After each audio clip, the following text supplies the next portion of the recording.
মুসলমান কান খুলে শোনো, আল্লাহ ছাড়া ঠাকুরের নামে উৎসর্গ করার কারণে হারাম, আল্লাহ ছাড়া গাছের নামে উৎসর্গ করার কারণে হারাম। আমাদের দেশে দেখবে কিছু এমন মুসলমানও আছে গাছতলায় বেকা গাছের নিচে চাদর টাঙিয়েছে, দুটো মাটির ঘোড়া রেখেছে, ঘোড়া মাটির ঘোড়া গাছতলায় রেখে জটা ধরা চুল, এক ওয়াক্তের নামাজ পড়ে না, হারামখোর গাঁজার টান মারে। লোকরা তাদের কাছে যায় আর বলে এখানে গেলে কিছু পাওয়া যাবে। সর্বপ্রথম জানতে হবে তুমি যার কাছে যাচ্ছ তার মালিকের কাছে তাও আরো বেশি পাবে, ঠিক কিনা কথা বলেন? যে গাছটায় বেকা গাছের নিচে গিয়ে তুমি গিয়ে মাথা ঠুকছো তার মালিককে খোঁজ, ঝড় দিলে যে গাছটা ভেঙে পড়ে যায়, যার নিজস্ব কোনো শক্তি নাই, অস্তিত্ব নেই, তার কাছে তুমি ভালো মন্দ চাইছো। আরো শুনে নাও, কোরআনকে জিজ্ঞেস করো। আমার নবী বিশ্ব নবীকে আমার আল্লাহ রাব্বুল আলামিন বললেন ওয়াজকুর ফিল কিতাবি ইব্রাহিম ইন্নাহু কানা সিদ্দিকান নাবিয়্যা। হে নবী, পৃথিবীর মানুষকে আমার সত্যবাদী ইব্রাহিম একজন সত্যবাদী নবী ছিল, তার ঘটনা সকলকে শোনাও। জোরে বলুন সুবহানাল্লাহ। আল্লাহ ওহীর মাধ্যমে নবীজিকে জানালেন, তুমি জানাও পৃথিবীর মানুষকে ইব্রাহিম নবীর বাপের তিনটে কাজ ছিল। কটা কাজ বললাম? কথা বলে না, কটা? তিনটা। একটা হচ্ছে মূর্তি তৈরি করা, মূর্তির উপাসনা করা, মূর্তি বিক্রি করা। এই তিনটে কাজ ছিল ইব্রাহিম নবীর বাপে। ইব্রাহিম নবী নিজের আব্বাজানকে দাওয়াত দিচ্ছে, ইজ ক্বালা লিআবিহি ইয়া বাতি লিমা তা'বুদু মা লা ইয়াসমাউ ওয়া লা ইউবসিরু ওয়া লা ইউগনি আনকা শাইয়্যা। হে আমার আব্বাজি, আপনি কার উপাসনা করছেন যে হাত পা নাড়তে পারে না, কথা বলতে পারে না, লড়াচড়া করতে পারে না, আপনার কোনো উপকারে আসে? ইব্রাহিম নবী রিওয়ায়েতে আছে নিজের বাপ তৈরি করা মূর্তিগুলো রাখতেন, একটাকে ধরে ডানা পঁ করে ছুঁড়ে দিলেন আব্বার সামনে। এই তো ছুঁড়ে দিলাম, কই ও দাঁড়াতে পারলো না। তো যার দাঁড়ানোর ক্ষমতা নাই তুমি তার কাছে ভালো মন্দ কি করে চাও? ইব্রাহিম নবী বললেন, হে আমার আব্বাজি, এটা শয়তানের রাস্তা, আমার আল্লাহর কাছে চান। আমার রব হচ্ছেন সত্যবাদী, আর আমি হচ্ছি আমাকে আল্লাহ দূত করে পাঠিয়েছেন, আপনি আমার উপরে কালমা পড়ুন। riwayate আছে আমাদের মতো ফুটো মৌলবি তো দূরের কথা, ইব্রাহিম নবী নিজের বাপের জন্য দোয়া চাইবে কিয়ামতের দিনে। বীর্য আকারে রক্ততে ইব্রাহিম নবীর বাপ লোটপটি খাবে। আল্লাহ বলবেন, হে আমার ইব্রাহিম নবী, যা আমাকে মানেনি, আমার নবীকে মানেনি, আমার দ্বীনকে মানেনি, তার জন্য তোমার আবেদন নিবেদন আজকে রাখা হবে। আমাদের দেশে দেখবে দুর্গা পূজার সময়, হ্যাঁ কালী পূজার সময় বউকে মোটরসাইকেলের পেছনে করে নিয়ে কলকাতা যাচ্ছে, রানীহাটি বাজারে যাচ্ছে, চলো দুর্গা পুজো দেখে আসি। বউকে বিটিকে সাথে করে নিয়ে যাচ্ছে, আর তারা বলে হুজুর কি জানেবে, আমরা পুজো করতে গেছি, আমরা দেখতে গিয়েছিলাম। ভালো জিনিস, দেখা তো ভালো।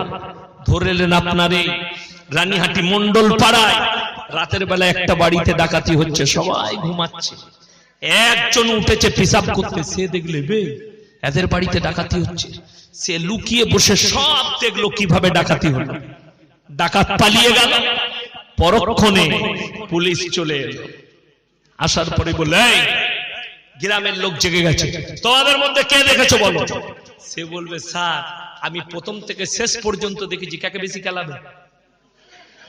তাকে মারবে না, মারবে না বলে এই মালটাকে মার, সব বেরিয়ে যাবে, তাকে বেশি কেলানি দিবে। তো তুমি যখন বলছো মজা দেখতে গেছি, তুমি বেশি মার খাবে। কেন? কোরআনে আছে ভালো কাজের আদেশ করো, অসৎ কাজের নিষেধ করো। যেখানে দেখবে আপনার পাড়ায়, আপনার গ্রামে, আপনার পরিবারে, আপনার প্রতিবেশীতে আল্লাহ বিরোধী, ইসলাম বিরোধী, কোরআন বিরোধী কাজ হলে হয় তোমরা জবানের দ্বারা রুখে দাও, ভাষার দ্বারা প্রতিবাদ করো, নাইলে হাতের দ্বারা করো।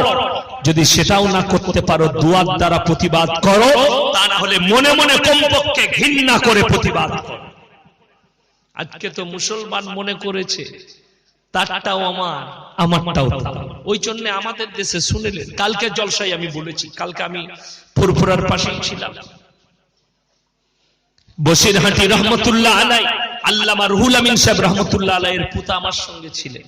আমাকে দাওয়াত দিলেন, বুকে জড়ালেন, দুজনা মিললাম, বলে হুজুর একবার আমাদের দরবারে আসুন, কিরাতের মেহফিলে। আমি অবশ্যই যাব ইনশাআল্লাহ, আমি তো শুনি অনলাইনে আপনাদের মেহফিল গুলো ভালো লাগে।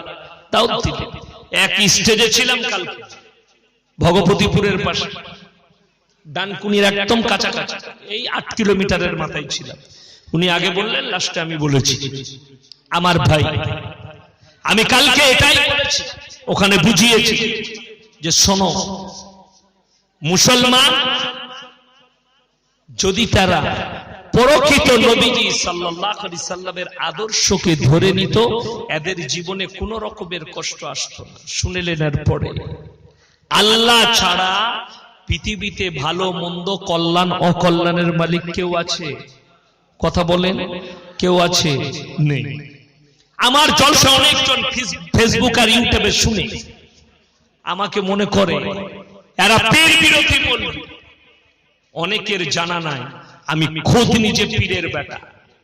যারা আলেম তারা জানে, আমার আব্বাজিকে যারা চিনে তারা জানে, আমার আব্বাজি যে সে পীরের খলিফা লয়, দারুল উলুম দেওবন্দের উস্তাদ মুহতারাম উস্তাদ হাদিস হযরত মোল্লা মুফতি ইউসুফ সাহেব পাউলি, হাদিসের সিনিয়র উস্তাদ, তিনি হচ্ছেন বড় মুফতি সাহেব রহমতুল্লাহ আলাইহির খলিফা মাহমুদুল হাসান সাহেব রহমতুল্লাহ আলাইহি, যিনি আফ্রিকার মাটিতে শুয়ে আছেন।